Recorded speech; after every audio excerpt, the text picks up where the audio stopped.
The local elections in the United Kingdom are set to kick off on Thursday the 5th of May, where the Conservatives, according to polls, are projected to potentially lose a lot of council seats, with many people feeling like either the system doesn't work, the Conservatives aren't actually conserving anything, and a Labour government wouldn't make much difference at all. So let's explore all of that in this video. Don't go away. This is Lewis Brackpool for Rebel News, and today I'm outside of the Houses of Parliament in London, England, where the local elections in the United Kingdom are set to begin on the 5th of May. Voters who have registered will be able to cast their ballot on who they want to run the London Borough Councils, District Councils. A quick, scary fact for everyone that's outside of the United Kingdom. Scotland and Wales's voting age was reduced recently to 16 years of age. So imagine that. Someone as young as 16 can rock up to a voting booth and vote. And they most likely haven't even finished their GCSEs. The vote is projected for Boris Johnson to take major losses in the council seats, with even talks of Conservative councillors defecting. So let's break down why this is happening. The most prominent headlines that spring to mind at the minute are of that of Partygate, where during the height of lockdown, the Prime Minister hosted drinks and parties whilst the public weren't even allowed to see friends or family. The police force was out fining innocent people for wanting to keep their businesses running. Myself and my colleague Lincoln even covered a story where a man drove to the seaside with his wife, parked up and sat in their car, drank a cup of tea, and then was issued a fine of £200. And without getting sidetracked, let's not forget about the leader of the opposition, Keir Starmer, who has now called off more investigations because it turns out he was having a party during the height of lockdown with none other than Angela Rayner. The event is now being dubbed Beergate. Porngate is another one, where Tory MP Neil Parish was caught looking at pornography by his colleagues, bringing a whole new meaning to mass debate in the House of Commons. Sorry about that. He, on the other hand, says that he was actually searching for tractors. Yeah, all right, mate. Many of the Tory female colleagues are dubbing this incident as misogynistic.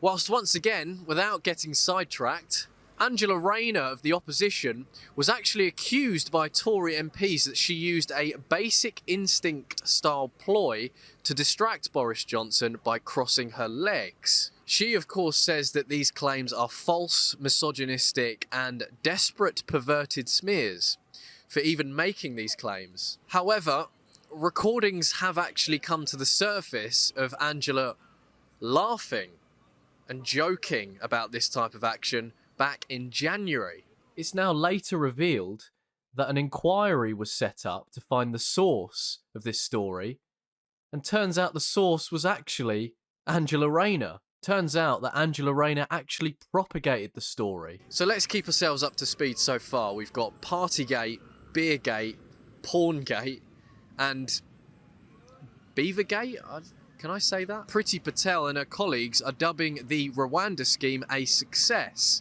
Meanwhile, a reporter come out of the Times recently where only 2% of illegal migrants that make the journey are even going to be processed in Rwanda. With 11 days of no activity in the English Channel due to, you guessed it, bad weather, between the 1st and 2nd of May, the Border Force, hurricane deck boats and others have offered themselves as a taxi service to approximately over 500 illegal migrants into the country.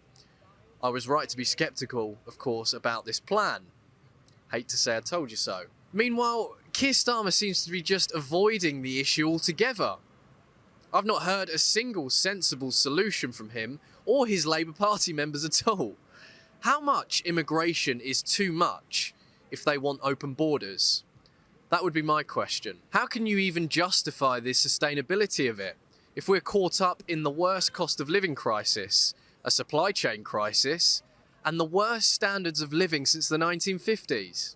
I wonder if Keir Starmer is even interested in putting the interests of the British people first. It's highly unlikely. I also understand that a lot of people feel like this system is set up for people like me and you to fail, or the voting system is manipulated against us. When you have people that are supposed to be in charge of the country that simply are out of touch with what the British people believe in. You even have the likes of the WEF, who openly admits that they penetrate the cabinets of world governments to influence them on legislation under the guise of a sustainable future. What we are very proud of now is the young generation, like Prime Minister Trudeau, President of Argentina and so on, is that we penetrate the cabinets. I know that half of this cabinet, or even more half of this cabinet, are actually young global leaders of the World Economic Forum. Gareth Icke said something recently that really did get me thinking. He said, if you were in a casino and you knew the tables were rigged so the house always won, would you bother gambling? And if the answer is no, why do you vote? And I completely understand why he thinks this, and I sympathise with his viewpoint completely. I must say, however, with gambling, you could lose everything, which in turn could affect your marriage, your children, your parents, your life ambitions, and so on.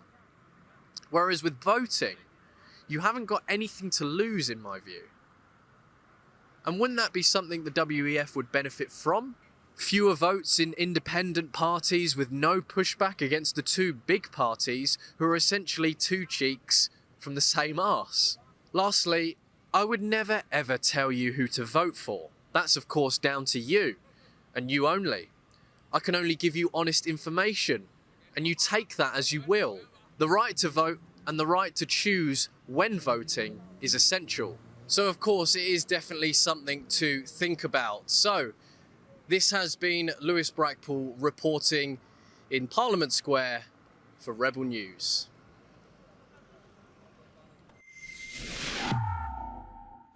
If you enjoy my honest boots on the ground journalism, you can now help support me and the expansion of the UK correspondence with Rebel News over at ukreporters.co.uk. Visit the website and give what you can.